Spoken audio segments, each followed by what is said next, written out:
The time is 3:02 p.m. I'm going to call to order the meeting of the Rules Administration Procedure Committee for the City of Aurora. Today's date is January 20th, 2026. Clerk, can you please call the roll? Chairperson Edward J. Bug. Here. Vice Chair Daniel Barrero. Here. Alderman Javier Benuelos. Here.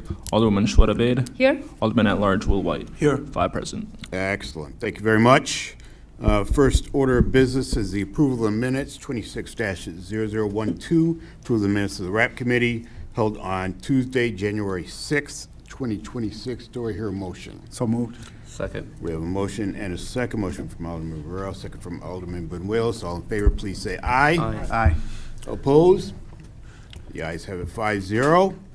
And next, we'll just see, clerk, if anyone is present for public comment. No one has signed up. All right, thank you very much. Let's get right on into the agenda. 25-1015, resolution authorizing the reappointment of Pedro Rodriguez, Michael Zepeda, Oscar Ramirez Jr., Curtis Wilson, and Jose Jesus Cervantes to the Aurora Veterans Advisory Council. I move for approval. Okay, staff? Second.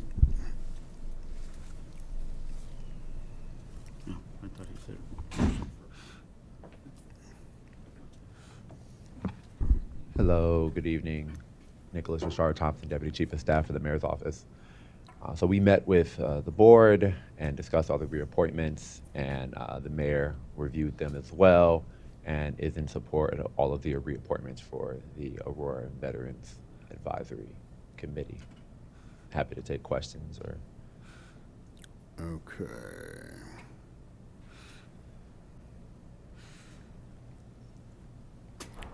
Any questions or comments from the committee? None. 1, 2, 3, 4, 5. Okay. Small little typo in the legislative memo. That says we're putting forward 4 candidates, and we have 5. So just a small thing. Looks like a good group. We have a couple non-residents who have been involved in the city. Are there any additional slots left on that board? There's 1 vacancy. One more. Yeah. Okay.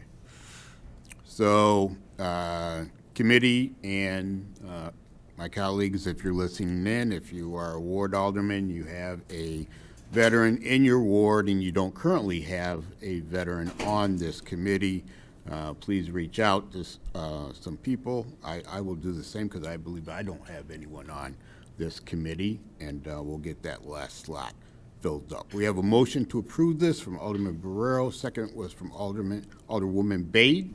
All in favor, please say aye. Aye. All opposed? Ayes have it 5-0. Next is 25-1050, resolution authorizing the appointment of Marissa Martinez, Heather Shipman, Raymond Ronquist, and the reappointment of Lisa McClellan and Rahman Khan Vina Mohammed to the Mayor's Sustainable Advisory Board. Staff. Yes. So again, we met with the board, met with the sustainability director, and sat down. Some of the folks, Marissa Martinez in particular, were also on the mayor's transition committee, his public transition committee, and all of them have been very active in the community in terms of climate, sustainability, and those types of forms of advocacy. So the mayor has reviewed them and is in support of these appointments and reappointments. Okay, any questions or comments from the committee? None? Okay, I do have one. So we're looking at 5 appointments, 5 people made up of only 2 wards. So 2 from the 5th ward, 3 from the 8th ward. How many total people are on this board? 13. 13. Do we have the makeup of the other people currently on it?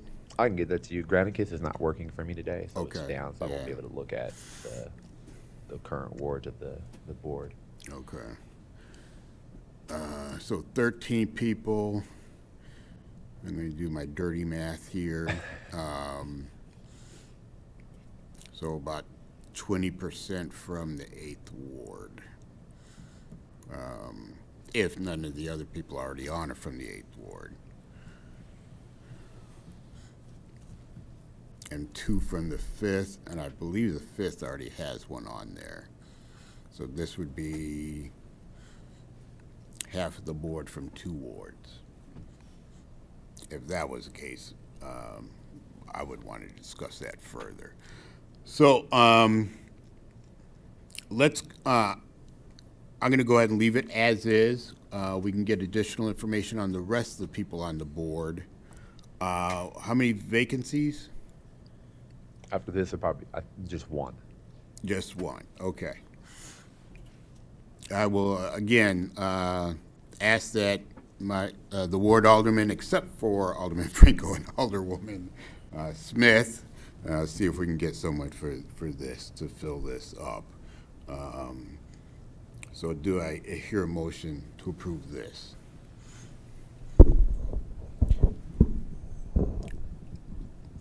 Motion to approve? Chairman, We'll get the additional information. I wanted to make a comment. Oh, okay, go ahead. Yeah, I agree with you that we need to look at this just to make sure we have, because there might be other people that are already in these 2 wards. Well, yeah, And yeah, that could be an issue right, for me, so. that's what we want to get I'd like to see some more representation citywide. for COW. So, with that caveat, we can move it forward and looking forward to that information. Anyone need any additional, other than, of course, the makeup of where the applicants reside? Any other issues? Maybe can we ask if there were other applicants from other ward who have already applied, if we can take a look at them too? Yeah. I mean, I guess we're doing that all the time. Yeah, so all applications are for all the boards and commissions are on an ongoing basis, a rolling basis, and we give them to the staff liaison and the chair as they come in. This board in particular didn't have many applicants. We actually did a call out to the community-wide with communications, which is what we're doing more and more this year and since May, putting out very deliberate, intentional call-outs for particular boards that have vacancies. We're always trying to ensure that the composition is equitable based upon the wards. That's not always how it turns out, but it is definitely a priority still. It goes into the calculus always. It's just about who applies, and then generally the process is they'll meet with the chair and maybe the co-chair and then see who's the best fit. They are really focused on, I will say, oftentimes the boards are really focused on skill sets, because what they're trying to ensure is that the board is made up with people with different kind of insights, skills, disciplines. So they're not really looking at the wards necessarily. We do that on our back end, and we try to work with them to make Right. that a priority. But ultimately, they do go with the best candidate, choosing, based upon, principle. But going forward, I try to send out an email probably every 3 months to Rich and to forward to you all about if you have applicants. So especially if there's a board with a lot of vacancies. So that's one thing that I will keep in mind in the future. There's just the makeup of the boards and which wards these people are coming from. Okay. I will say I'm one of the candidates, Miss McClellan. She's a resident of Ward 8, but she is the director and CEO of a business that's in Ward 7. So she has varied interests in the city.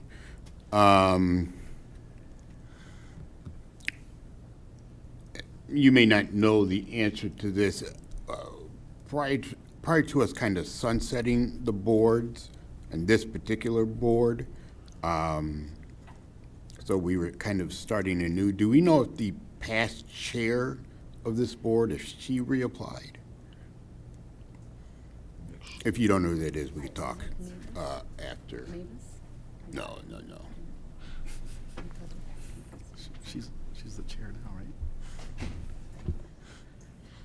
Shannon Cameron, Chief of Staff. She has been asked if she had wanted to. She says she is not, doesn't have capacity at this time. Okay. So, you know, she has been involved in other conversations with us, and still, she's kind of very busy creating an Illinois Green Chamber of Commerce. Yes, she So that's is. kind of her primary focus right now. Okay. All right. So, yeah, we have a wealth of knowledge all throughout the city with sustainability. So, we don't have any other questions other than the one that we're going to get addressed before COW. Do we hear a motion? Yeah, motion. Second. Motion, second. All in favor, please say aye. Aye. All opposed? Aye. Or nay? I would also prefer more information on this. Okay. So we got, that would be Call the roll. 3-2. We'll send it forward. We're going to get the information, definitely. I will personally talk to Mr. Thompson. We'll get that and get it uploaded. The full breakdown of this board. Yeah, just any board. We don't want possibly half of the board being from, you know, 1/5 of the city. That's not an equitable breakdown. So, and again, one open slot. So those other locations, please reach out to your residents if they have this type of expertise. Okay. All right. And finally, I see our fair chief of staff hanging off in the wings, 26-0039, revised alderman office policies. Yes. Mr. Jacobs. Rich Jacobs, Chief of Staff for the Office of Alderman. A year ago, almost to the day, we presented for information only, which is what we're doing again today, the Office of Alderman's office policy. If you look at what is attached and what I made copies for each of you, it's in your mailbox, is the very top portion is newly added to the document, but not new policy. We're just making sure everyone is on the same page and understands how we're supposed to handle the 2 purchase cards that we have in the office. As you know, one is under my name and the other one is under Crystal's name. And if there are any questions, I'm happy to answer them. Okay.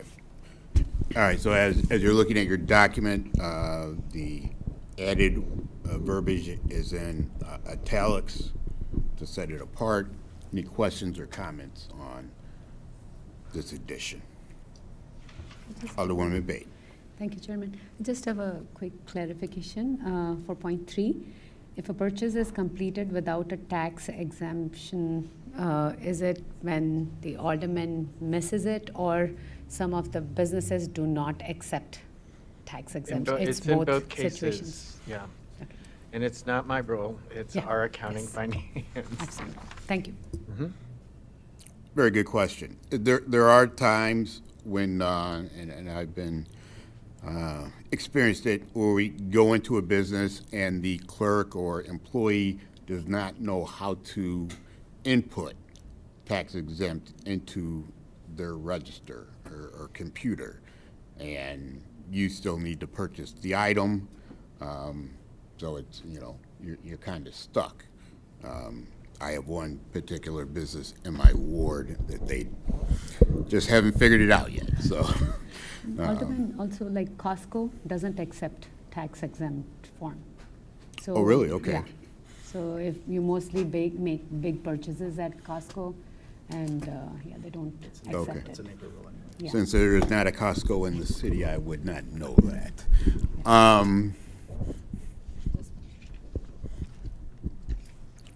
So any further questions? This is for information only, but any further questions, comments? I have a question. Okay. Thank you, Alderman. Wells. Chairman Bug. What type of purchases would Alderman use with the P card? Well, we use it heavily, especially for those aldermen and women who have events and there are things that they want to purchase for the events. Normally, what in the perfect world, we could place the order online and work with the company or the national headquarters, whatever. There is, for many of them, it's a two-step process where we get reimbursed on the card for the sales tax if we provide all the documentation. Otherwise, Alderman Bog has done this with some of his vendors in his ward. He may be actually making the purchase, and then they will call us for the actual card number, and we give the card number, and then he usually has a hard copy of the tax exemption for the business to use for their records. Some have this easily set up, and some businesses don't necessarily know how to do it, unfortunately. Any other questions or comments? All right. Well, thank you for this clarification. Very important for our office to work effectively and be in the good graces of the finance department, which is a good thing. All right. Lastly, 260002. This item is actually going to be removed because of the votes we had at the last city council, and thus Alderman White's no longer allowed to miss any meetings. So we have 5 people present. We don't have ties. But anyway, this is going to be removed and brought back per the direction of legal. So that matter is removed, and that is our last agenda item. Any other business, questions, comments for the committee? Do I hear a motion to adjourn?